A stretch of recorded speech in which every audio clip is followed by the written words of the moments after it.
Hi, this review of the book Unfinished by Priyanka Chopra is long due. I'm like 2 books after that already. But anyways, so her book is her life story basically, and she is very I'm not a huge fan of her, but I wanted to study her and read about her is because she is famous and she has done a lot of good things also. She worked for UNICEF or whatever, and UN, I guess, United Nations, and she went abroad and to all these countries and served and played with the kids. At least that's what the videos and photos tell us. But anyways,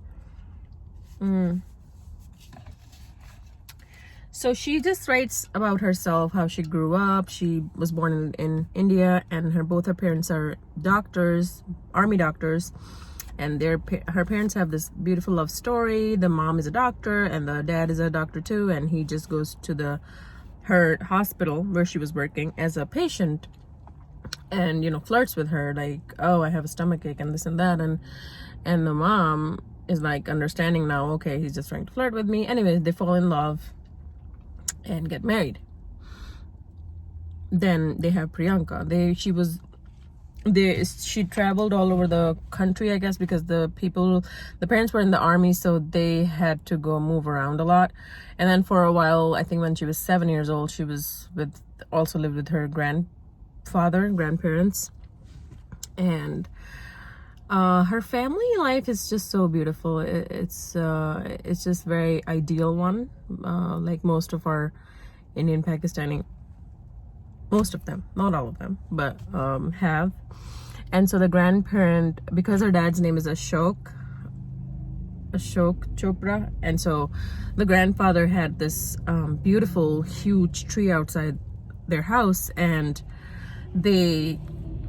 he used to tell her, like, this is the Ashoka tree, that's a symbol of your dad. So anyways, then after, I think the parents took her back, so now she's no longer living with the grandfather and mother. Now she is living with her parents because the parents finished their further study in medicine. So then they had the brother Sid, right? And the baby's still small, and she's acting up a little bit because she's like the daddy's girl, so she's a little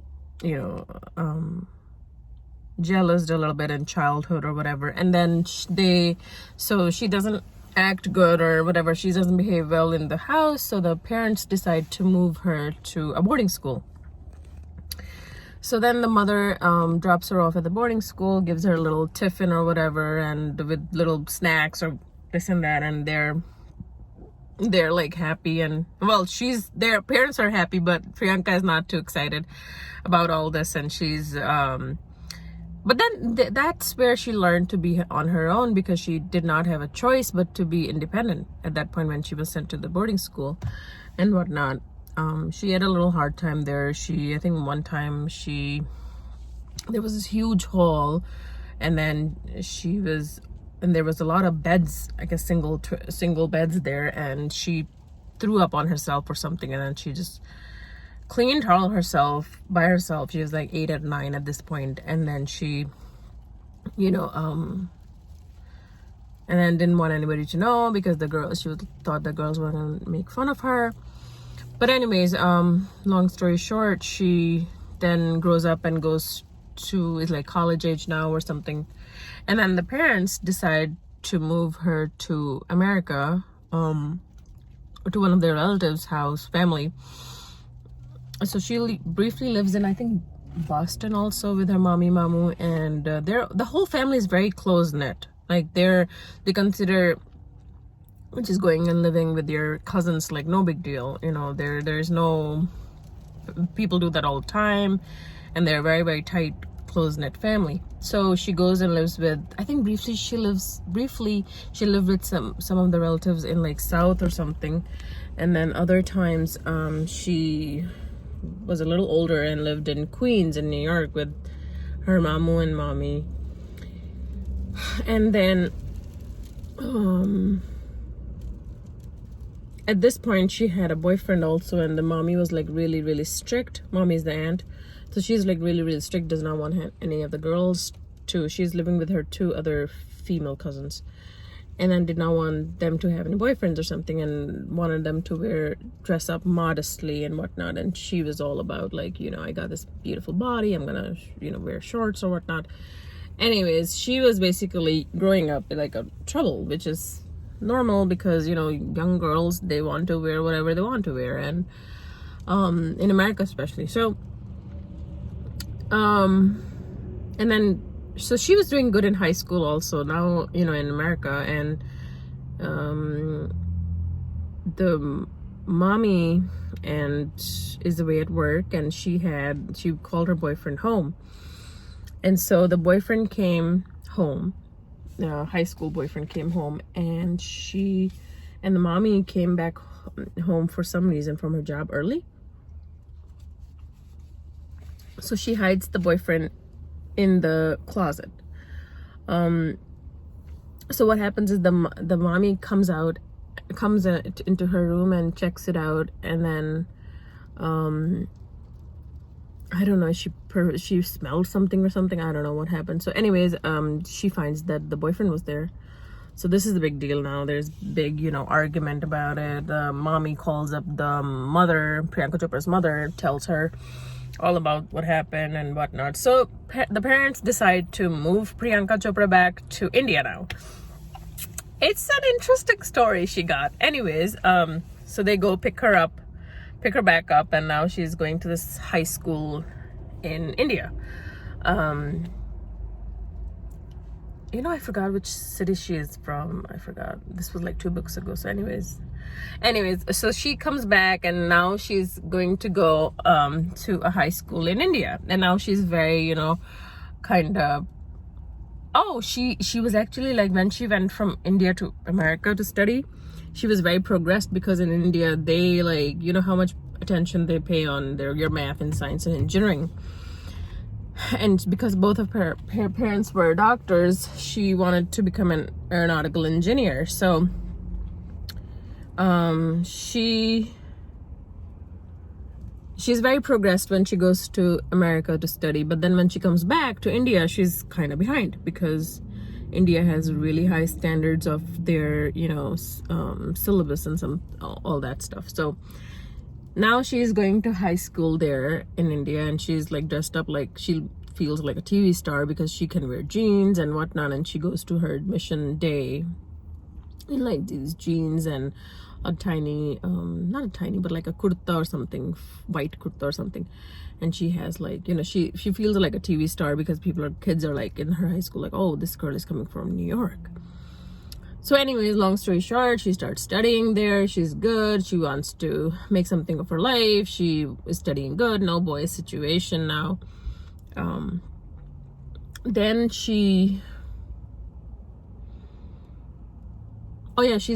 doing good. She's studying good. She's about to take her exams or something. And then the brothers saw this ad. They live in a house, and then the hallway is a small house, and the hallway is like brother's room, like part hallway and part his room. So the girl said is like, he takes out this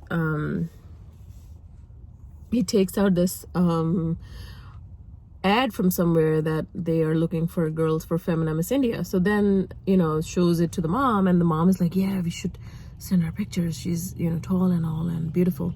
So they do that, and then she got a selection or something. She gets a phone call saying, come, we will you can participate or something like that. So she goes to get her pictures done for her exam, but instead the guy does her pictures also to enter Femina Miss India.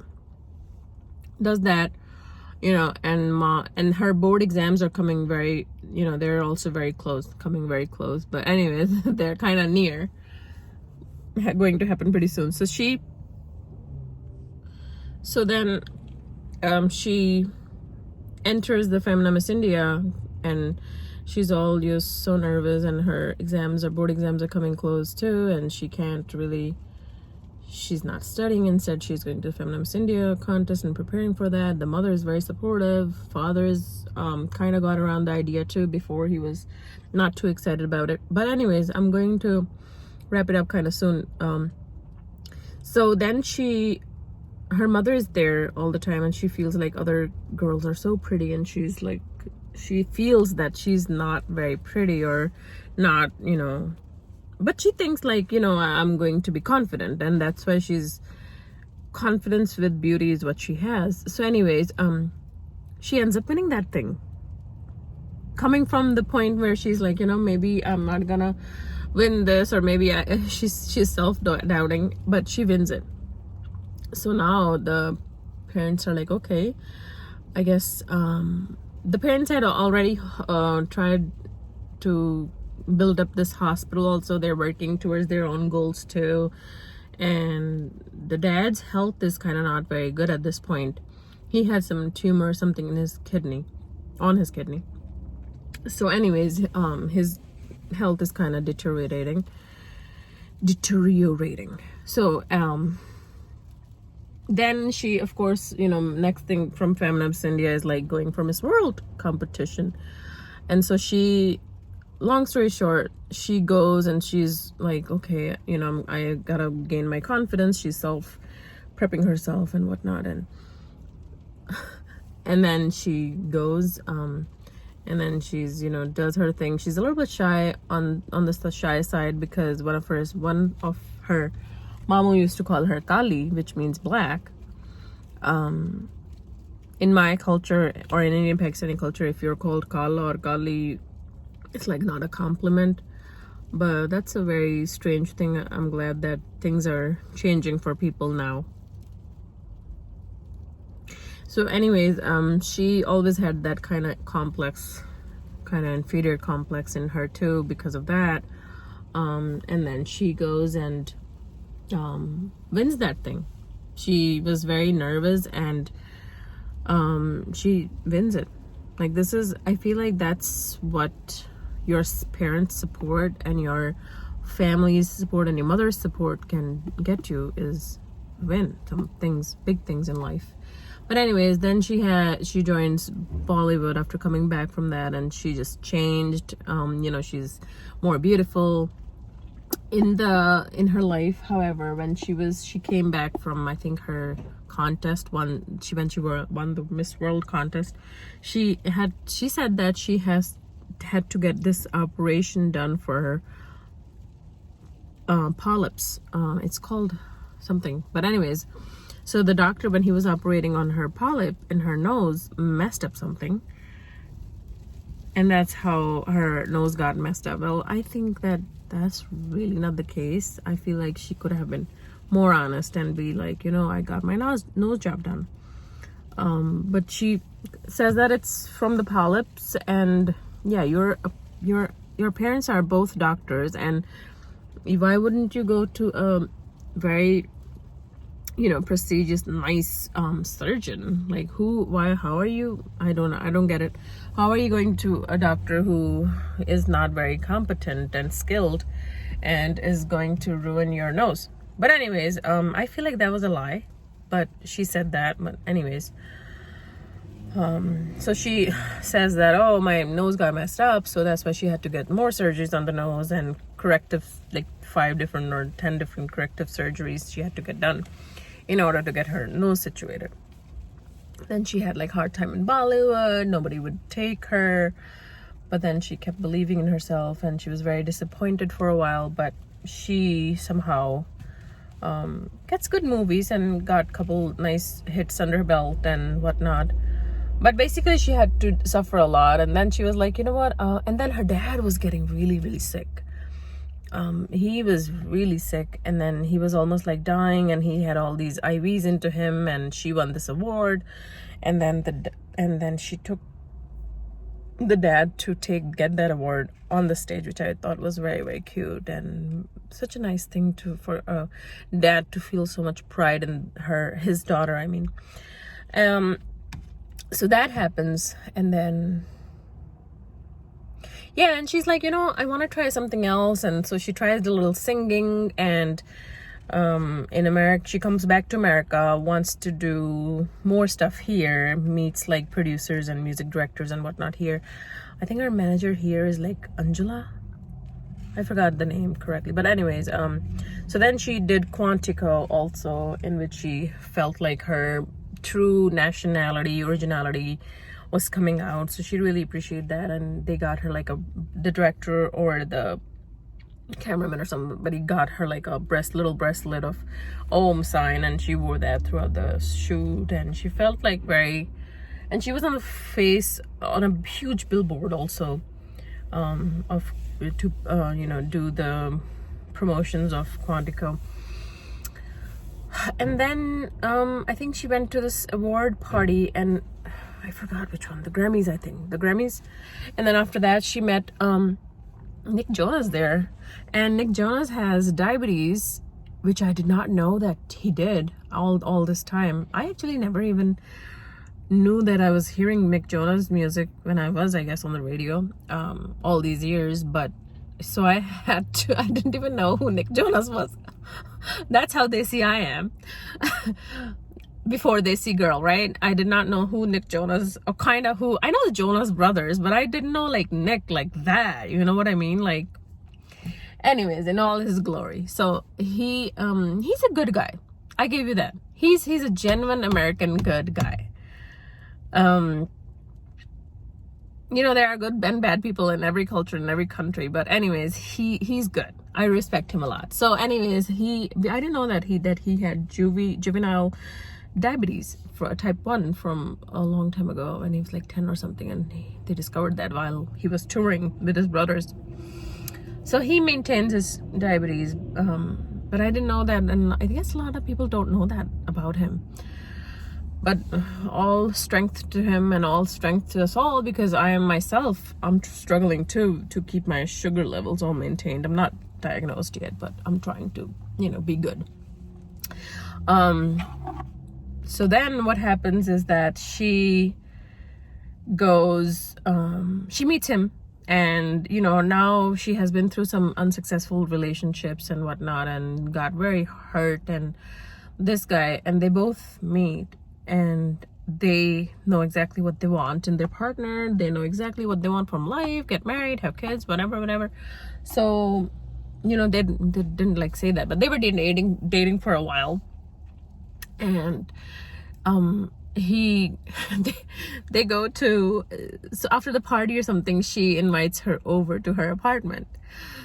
And then I think this was in New York, I want to say, or LA, I forgot. So anyways, he goes over to her apartment, and they didn't do anything. Like, it was like very decent, friendship kind of. They weren't like doing, you know what I mean, like no, they were just being, just getting to know each other. And when he goes to her apartment, her mom is there too. Her mom is like sleeping on the couch in her nightgown. So that's just how we are. We keep our parents close, right? That's our thing. That's what we do. But anyways, so he's a little bit, oh, your mom is here too, okay. And then anyways, he goes home after that. They have talks and whatever. So he goes home. But anyway, their love just blossomed, and then he proposed her in Greece, I think, on a boat or something, and with her other friends and his friends and whatnot. So I think because around that time, and I know a lot of big celebrities, Indian celebrities especially, were having like destination wedding and whatnot, and weddings in Italy and this and that.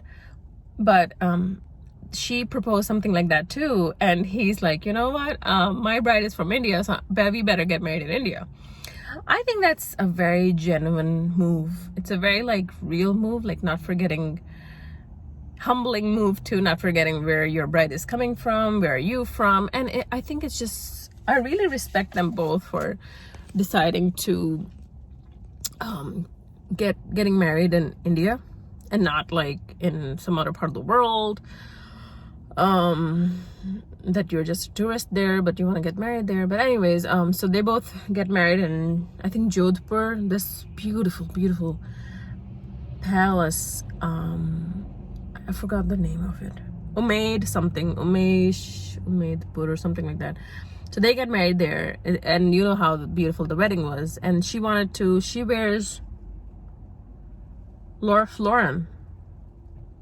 No. Hold on. So anyways, she wanted to set a record for the whole thing.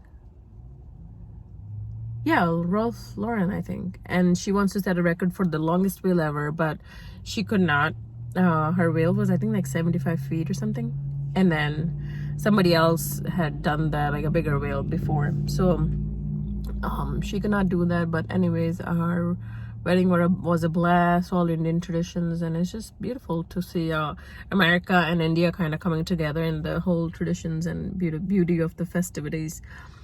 And now I think they have a place to live in New York, and they also have a house in LA, and they want to start a family someday, and they have I think 2 or 3 dogs. They're great together. They're such an example, and her life is just such an example. Oh, and when she was a kid, she saw when her parents were working underneath their car, somebody put a baby girl, a little baby girl, underneath her parents' car. So she has seen this all how a baby girl child is not very accepted in Indian Pakistani culture. If you have 3 girls, it's oh, you have 3 problems.